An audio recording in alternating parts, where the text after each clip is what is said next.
So, continuing the Ramadan series, we are doing the stories from Qur'an. I'm sharing those stories with you this week. So, continuing that, let me narrate the story of David and Goliath as it's found in the Qur'an, and I hope you'll enjoy that. So, here we go.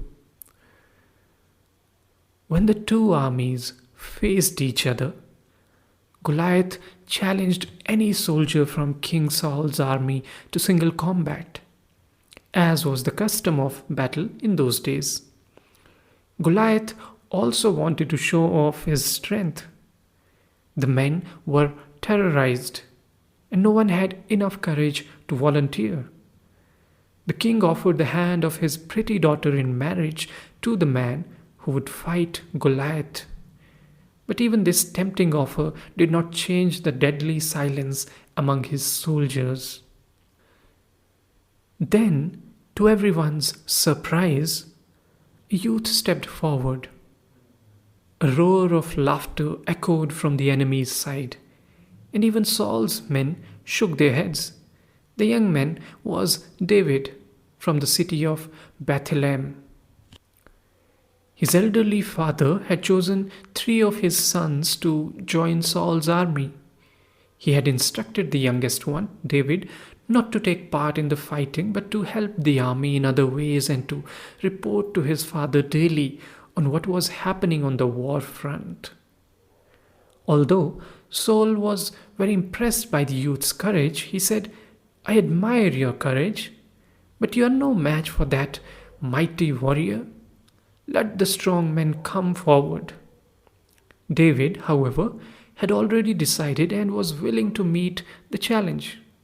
Proudly, he told the king that only the day before he had killed a lion, which had threatened his father's sheep, and on another occasion he had killed a bear.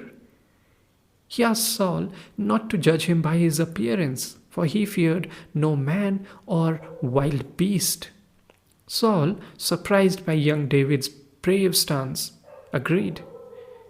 He said, "My brave soldier, if you are willing, then may God guard you and grant you strength." The king dressed David in battle armor and handed him a sword. But David was not used to wearing battle dresses. He felt uncomfortable in it, and it obstructed his movements. He removed the armor, then collected a few pebbles and filled his leather pouch with them. He slung it over his shoulder next to his sling. With his wooden staff in hand, he began to walk towards the enemy. Saul was worried and asked him how on earth, with a sling and a couple of stones, was he going to defend himself against the giant. David replied, "God, who protected me from the claws of the bear and the fangs of the lion, will certainly protect me from this brute." When Goliath set eyes on the lean young man who looked like a boy, he laughed loudly and roared, "Are you out to play war with one of your playmates? Or are you tired of your life? I'll simply cut off your head with one swipe of my sword." David, he shouted back, "You may have armor, shield, and sword, but I face you in the name of God, the Lord of the Israelites, whose laws you have mocked. Today you will see that it is not the sword that kills, but the will and power of the God." So saying, he took his sling and placed in it a pebble from his pouch.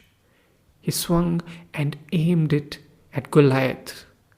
The pebble shot from the whirling sling with the speed of an arrow and hit Goliath's head with great force. Blood gushed out, and Goliath thumped to the ground, lifeless. When the rest of his men saw their mighty hero slain, they took to their heels. The Israelites followed in hot pursuit, taking revenge for their years of suffering at the hands of the enemy, killing every soldier they could lay hands on. In this battle, the Israelites regained the glory and honor that had been lost for a long time. David became a hero overnight. Saul kept his word and married his daughter, Michal, to the young warrior and took him under his wing as one of his chief advisors.